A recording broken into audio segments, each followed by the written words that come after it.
Hello friends, welcome back to my YouTube channel biology GK classes.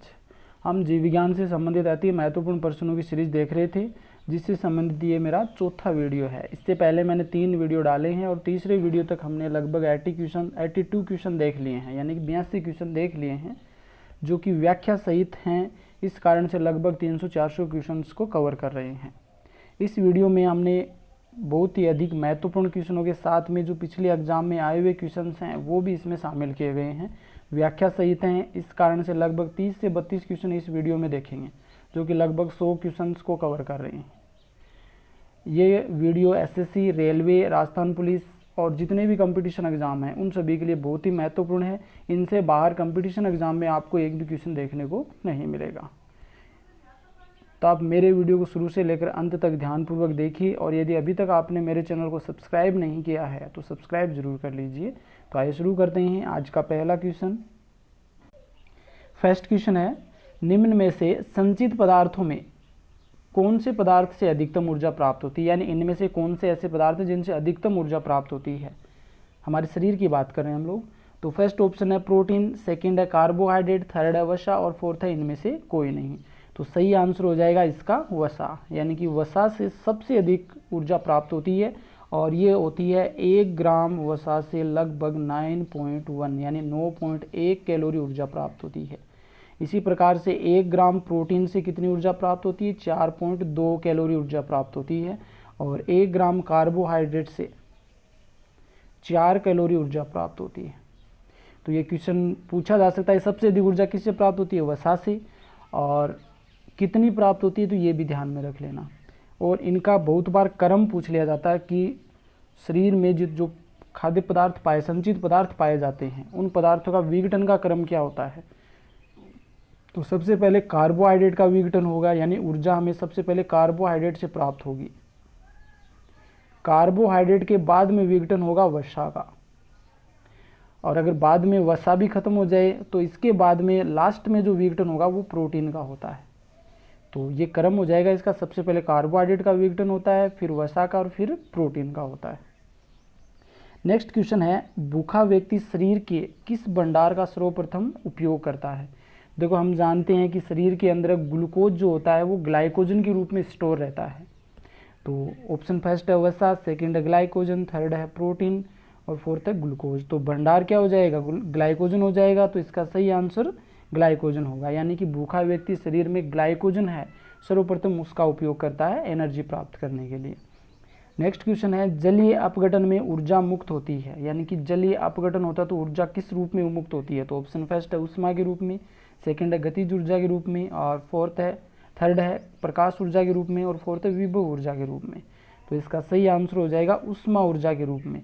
हम कई बार देखते हैं किसी भी जैसे एग्जाम्पल के लिए हम प्रैक्टिकली लेब की बात कर लेते हैं, तो HCl अगर एसिड है या H2SO4 तो उसमें कुछ जल की मात्रा डालते हैं तो क्या हो जाता है, गर्म होता है। तो गर्म मतलब उष्मा के रूप में वो जल अपघटन होता है, तो ऊर्जा उष्मा के रूप में निकलती है।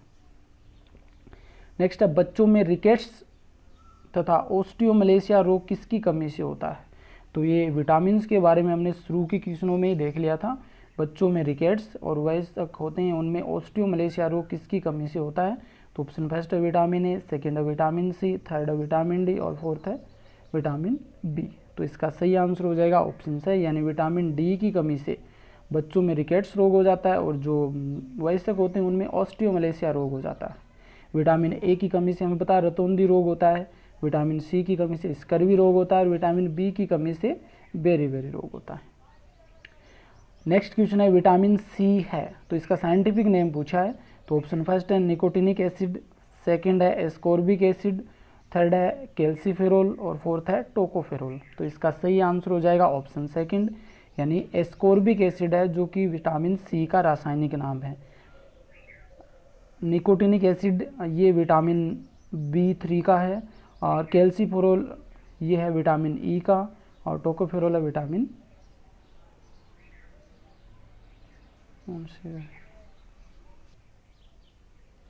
विटामिन ई का रासायनिक नाम हो जाएगा टोकोफेरोल, और विटामिन डी का हो जाएगा कैल्सीफेरोल। नेक्स्ट क्वेश्चन देखते हैं।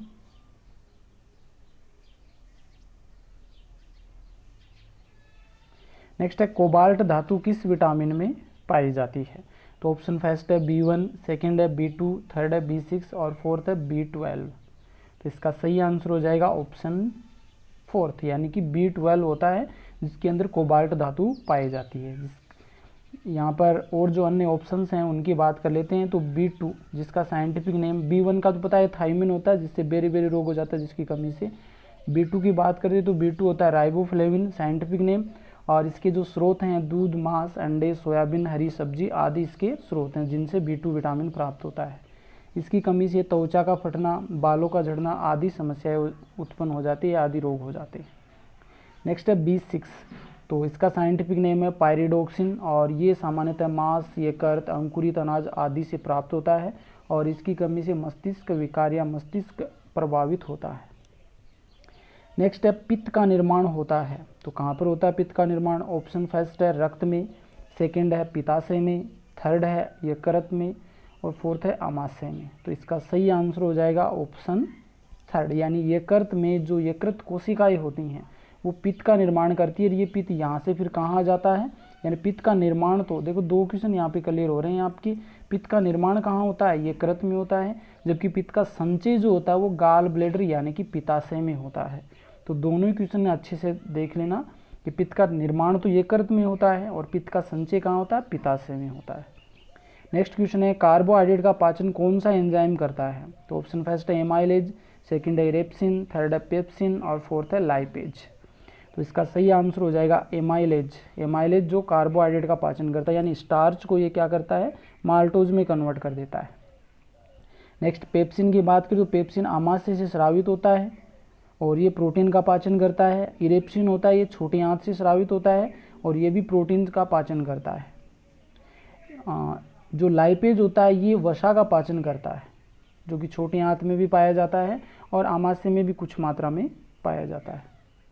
नेक्स्ट है खरगोश में किस प्रकार के दांत होते हैं? ऑप्शन फर्स्ट है होमोडोंट, सेकंड है एक्रोडोंट, थर्ड है थीकोडोंट और फोर्थ है इनमें से कोई नहीं। तो सही आंसर हो जाएगा ऑप्शन थर्ड, यानी कि थीकोडोंट होते हैं खरगोश के अंदर दांत। नेक्स्ट क्वेश्चन है वायरस को सजीव क्यों कहते हैं? तो ऑप्शन फर्स्ट है इन्हें क्रिस्टलीकृत कर सकते हैं यानी अलग कर सकते हैं, सेकंड है ये संख्या में वृद्धि करते हैं या बढ़ सकते हैं, इनमें विभिन्न कोशिकांग नहीं होते हैं और फोर्थ है इनमें से कोई नहीं। देखो बातें तो इनकी सभी सही है, क्रिस्टलीकृत कर सकते हैं, इनमें कोई कोशिकांग नहीं पाया जाता, ये संख्या में वृद्धि कर सकते हैं, लेकिन इसका जो मुख्य कारण ये कि इसको सजीव क्यों कहते हैं? सजीव इस कारण से कहते हैं कि जनन के द्वारा जब कोई सजीव कोशिका मिलती है, यानी कि जो कोशिका होती है उसके बाहर तो ये निर्जीव रूप में रहते हैं और जब इसको जीवित कोशिका मिल जाती है तो ये सजीव हो जाते हैं और अपनी संख्या में वृद्धि कर लेते हैं। इसी को बोलते हैं, यही जो लक्षण होता है जो सजीव का लक्षण होता है वायरस के अंदर, और वायरस को हम सजीव और निर्जीव की योजक कड़ी भी कहा जाता है। नेक्स्ट है निम्न में से वायरस रोग है? तो ऑप्शन फर्स्ट है इन्फ्लुएंजा, सेकंड है डिप्थीरिया, फोर्थ है टाइफाइड, थर्ड है टाइफाइड और फोर्थ है हेजा।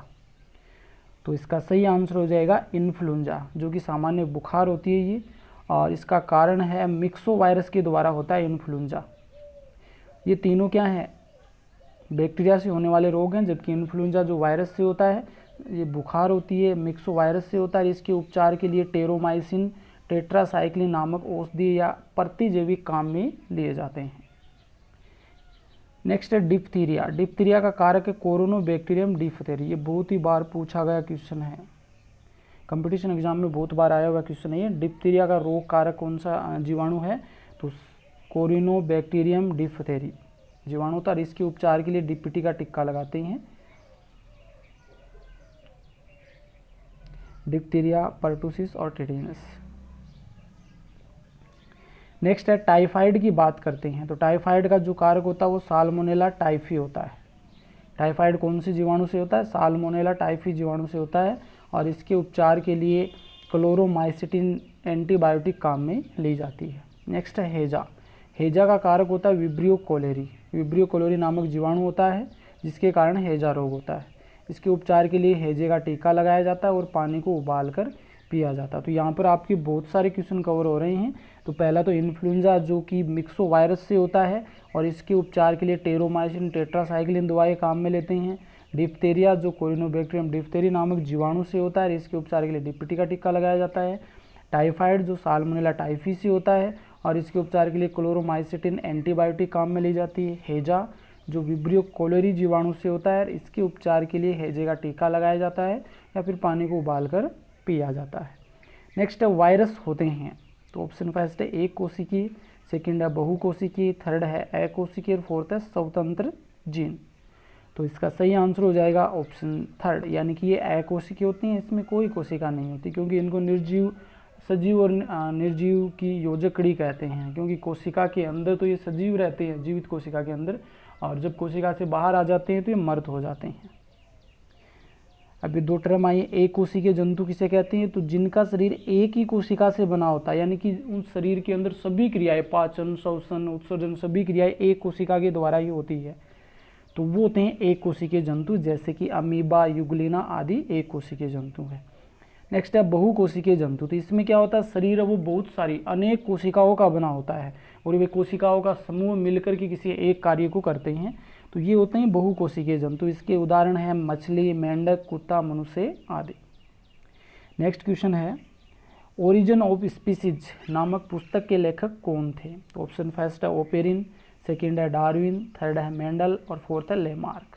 तो इसका सही आंसर हो जाएगा ऑप्शन सेकंड, यानी कि जो डार्विन थे जिन्होंने ओरिजिन ऑफ स्पीसीज जाति की उत्पत्ति नामक बुक लिखी थी।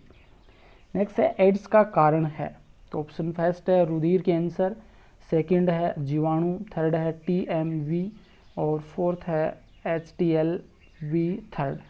ये वायरस का प्रकार का नाम है।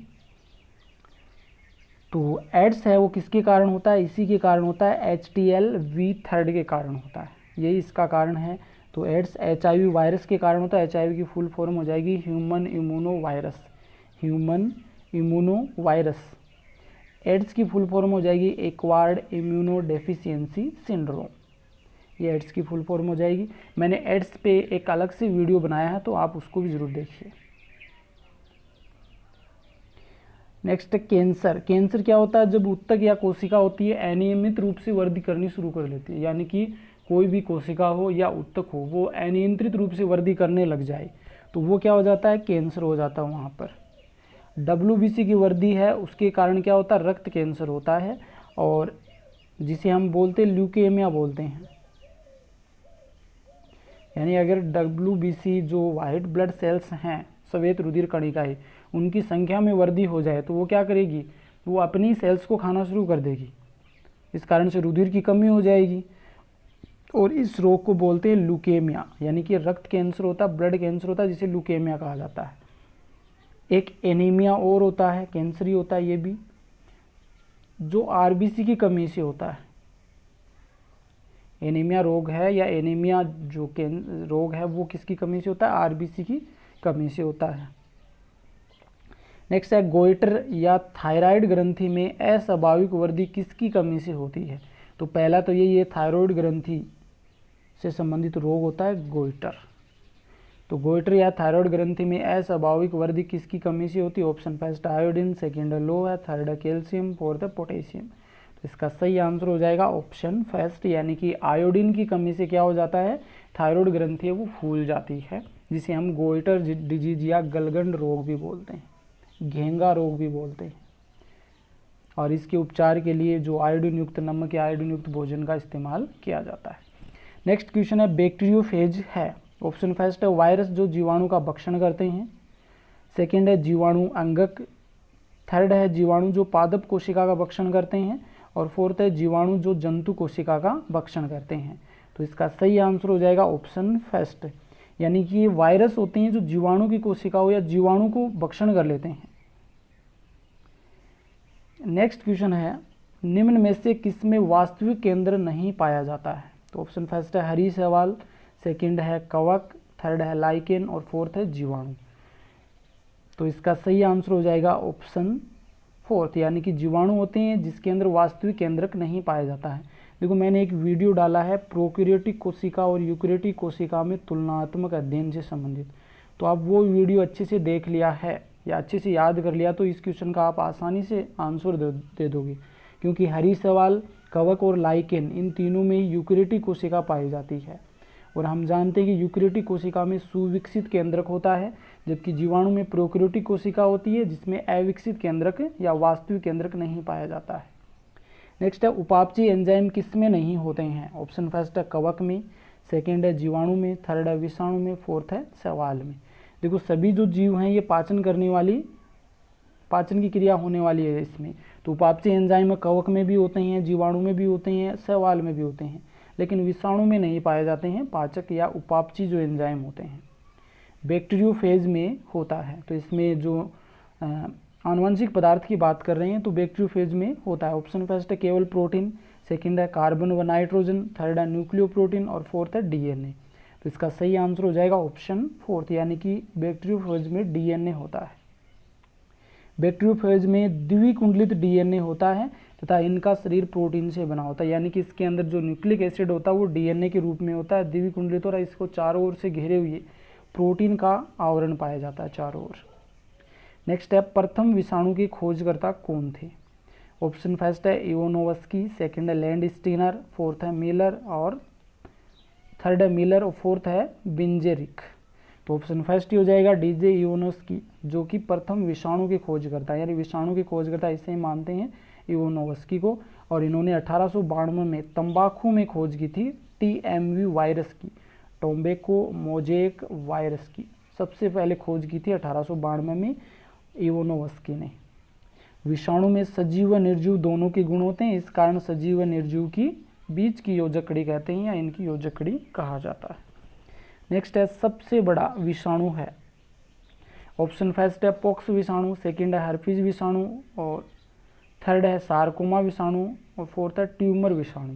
तो इसका सही आंसर हो जाएगा ऑप्शन फर्स्ट, यानी पॉक्स विषाणु होता है वो सबसे बड़ा विषाणु होता है। छोटी माता जिसे हम चिकन पॉक्स भी कहते हैं, चिकन पॉक्स भी कहा जाता है। तो छोटी माता जिसका कारण क्या होता है, वेरिसेला वायरस होता है और इसके लक्षण होते हैं शरीर पर छोटे छोटे दाने व हल्का बुखार होने लगता है। व्यक्ति को अगर ये रोग हो जाता है तो ये सिर्फ जीवन में एक बार ही होता है, दोबारा नहीं होता, क्योंकि दूसरी बार इसमें जो व्यक्ति रोगी होता है उसमें रोग प्रतिरोधक क्षमता उत्पन्न हो जाती है, जिस कारण से एक बार ही होता है ये जीवन के अंदर। नेक्स्ट है जीवन की उत्पत्ति नामक पुस्तक किसने लिखी थी। अभी हमने जाति की उत्पत्ति की बात की थी पीछे, जो कि डार्विन ने लिखी थी। अब बात करते हैं जीवन की उत्पत्ति नामक पुस्तक किसने लिखी थी। ऑप्शन फर्स्ट है डार्विन, सेकंड है ओपेरिन, थर्ड है मिलर और फोर्थ है स्मिथ। तो सही आंसर क्या हो जाएगा इसका, ओपेरिन हो जाएगा, जिसने जीवन की उत्पत्ति नामक पुस्तक लिखी थी। नेक्स्ट क्वेश्चन है विषाणु होते हैं। ऑप्शन फर्स्ट है आंशिक परजीवी, सेकंड है पूर्ण परजीवी, थर्ड है पूर्ण मर्तजीवी और फोर्थ है आंशिक परजीवी। तो इसका सही आंसर हो जाएगा ऑप्शन सेकंड, यानी पूर्णतः परजीवी होते हैं, क्योंकि कोशिका के बाहर पूर्णतः मर्त रहते हैं और कोशिका के अंदर प्रवेश करते ही ये जीवित हो जाते हैं। अब ये दो तीन टर्म आई यहाँ पे, परजीवी क्या होती है।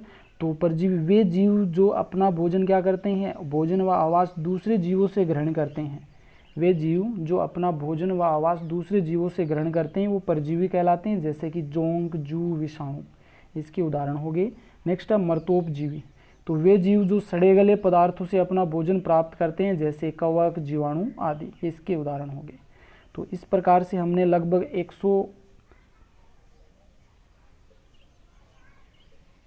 इस वीडियो में लगभग 30 से 35 क्वेश्चन कवर किए हमने, और टोटल हमने 4 पार्ट हो गए, टोटल चारों में लगभग 105 क्वेश्चन कवर कर लिए हैं, जो कि लगभग 400-500 क्वेश्चंस को कवर कर रहे हैं। यदि आपको ये क्वेश्चन अच्छे लग रहे हैं तो कमेंट कीजिए, और यदि वीडियो अच्छा लगा है तो लाइक कीजिए, शेयर कीजिए, और यदि अभी तक आपने मेरे चैनल को सब्सक्राइब नहीं किया है तो सब्सक्राइब ज़रूर कर लीजिए। वीडियो देखने के लिए धन्यवाद।